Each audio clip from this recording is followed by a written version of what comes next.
सलाम, नमस्ते, सत श्री अकाल। मैं हूं रजा और आप देख रहे हैं रजाग्राफी की middle east special report. Middle east में जो कुछ भी चल रहा है वो तमाम बड़ी जानकारी आसान और सिंपल भाषा में मैं आपको बताने वाला हूं। अगर आप हमारे चैनल पर नए हैं तो चैनल को सब्सक्राइब कीजिए और अगर कर रखा है तो दूसरों से भी करवाइए।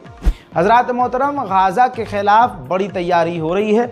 इजराइल अब फिर से बड़ी प्लानिंग कर रहा है। मूसाद का चीफ अमेरिका गया था, डोनाल्ड ट्रंप से मिल के आया है। अमेरिकी जो सहयोगी नेता पार्टीज़ हैं उनसे मिल के आए हैं और प्लानिंग ये कर रहा है इजराइल कि गाज़ा के लोगों को तेज़ी से जल्द गज़ा से निकाल दिया जाए।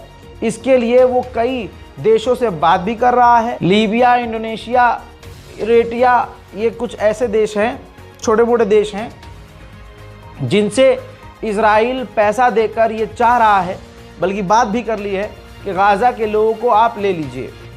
ये मेन अब फोकस है इजराइल का कि जैसे तैसे चाहे पैसा खर्च करना पड़े, आधे लोगों को गाज़ा से निकाल दिया जाए लालच देकर, और जो बचे कुचे हों उनके लिए राफ़ा के इलाके में बिल्डिंग बनाकर, जेल बनाकर वहाँ कैदी बना दिया जाए। मेरे दोस्तों, जो ग्राउंड रिपोर्ट है, फाइनल रिपोर्ट में बताया गया है कि 88% गाज़ा को इजराइल ने पूरी तरह से तबाह बर्बाद कर दिया है।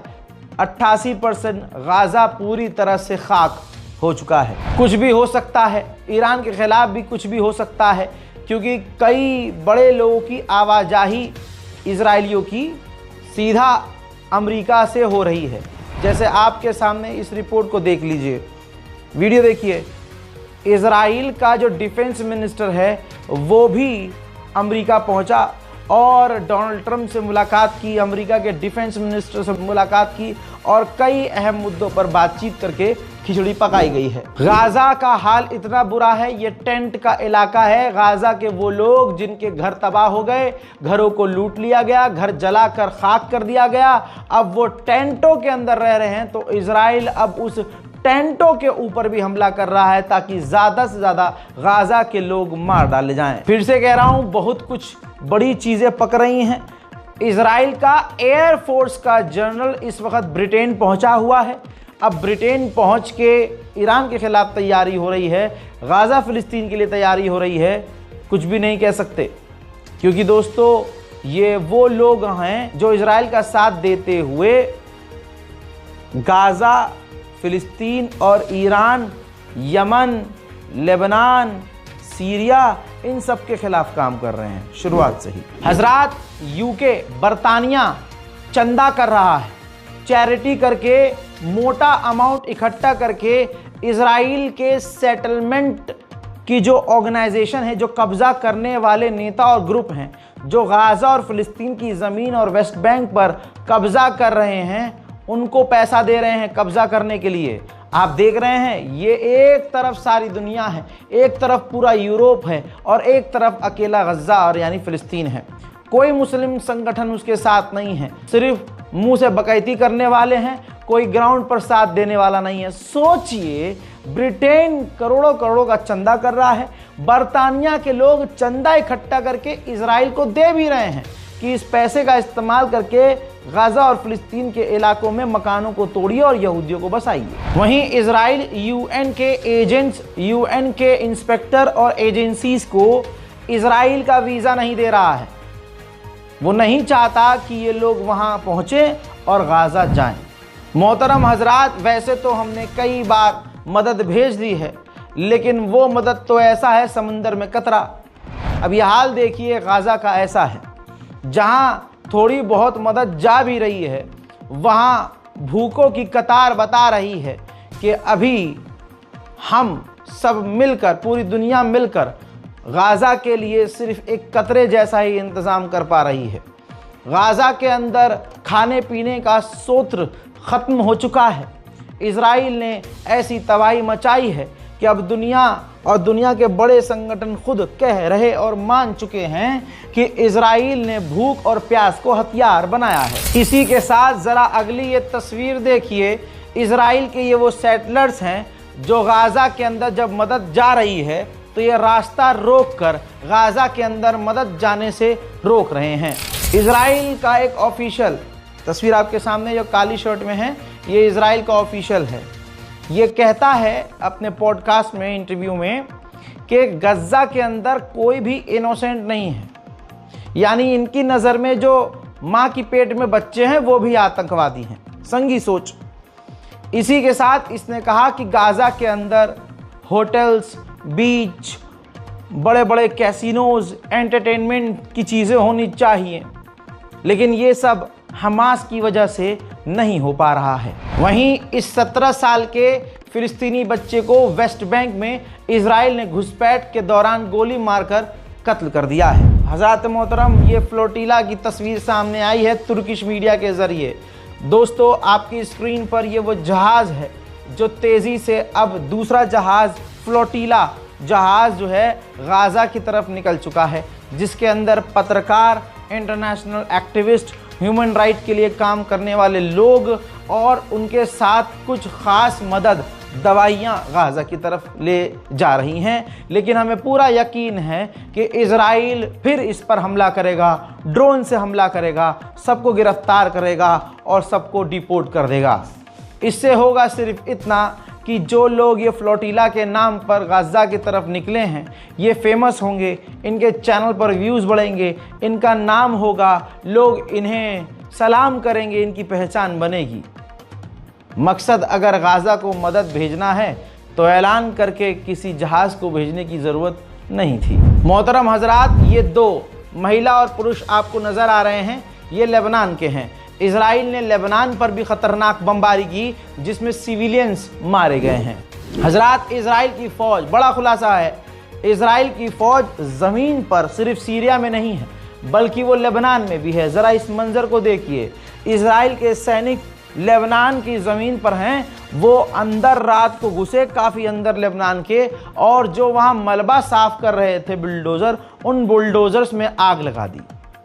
ये इजराइल है मिडिल ईस्ट में, जो हर जगह तबाही मचा रहा है, लेकिन इल्ज़ाम ईरान पर लगाया जाता है कि ईरान ने आतंक मचाया हुआ है। उधर मेरे दोस्तों, द्रूज़ कम्युनिटी ने सीरिया के अंदर इजराइल के दम पर भारी तबाही मचाई, कई शहरों पर कब्ज़ा किया। उसके बाद जो दूसरी कम्युनिटी है वहाँ, जो अहले सुन्नत है, और दूसरे, वो सब एक हुए। अब ये देखिए, द्रूज़ कम्युनिटी पर वो भारी पड़ रहे हैं। अब उन दूसरे इलाकों में द्रूज़ कम्युनिटी ने जहाँ कब्ज़ा कर लिया है और जहाँ अहले सुन्नत हजरात सुन्नी मुसलमानों पर हमले किए हैं और वहाँ उनको दबा रहे हैं, तो अब ये दूसरे ट्राइब्स जो हैं, दूसरे ग्रुप जो हैं, जो सीरिया के अहले सुन्नत ग्रुप हैं, वो सब इकट्ठा होकर, हथियार बंद होकर द्रूज़ के इलाके में जा रहे हैं।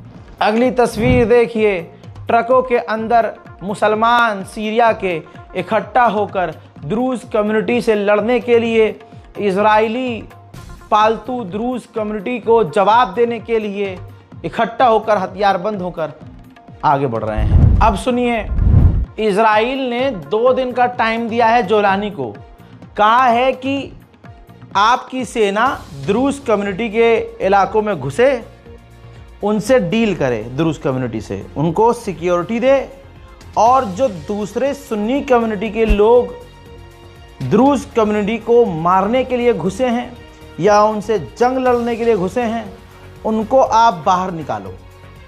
यानी सीरियन सुन्नियों को आप बाहर निकालो और द्रूज़ कम्युनिटी को सपोर्ट करो, वरना 2 दिन के बाद हम हमला कर देंगे। उधर इजराइल ने ये देखिए आधिकारिक तौर पर ऐलान कर दिया है कि सीरिया के अंदर द्रूज़ कम्युनिटी को हम ह्यूमैनिटेरियन एड देंगे, दवाई, कंबल और कई तरह की ह्यूमैनिटेरियन में चीज़ें आती हैं, खाना पानी, ये सब चीज़ें हैं, वो हम सब द्रूज़ कम्युनिटी को देंगे और द्रूज़ कम्युनिटी को वहाँ मजबूत करेंगे। सोचिए, जिस हीरे जोलानी को कमज़ोर दिमाग के भारतीय मुसलमान और पाकिस्तानी कमज़ोर दिमाग के मुसलमान कुछ जो हैं, जो एक ख़ास कम्युनिटी से नफ़रत करते करते आज इतनी बड़ी नफ़रत की समंदर में डूबे हुए हैं कि उनको सही और गलत नहीं दिख रहा है।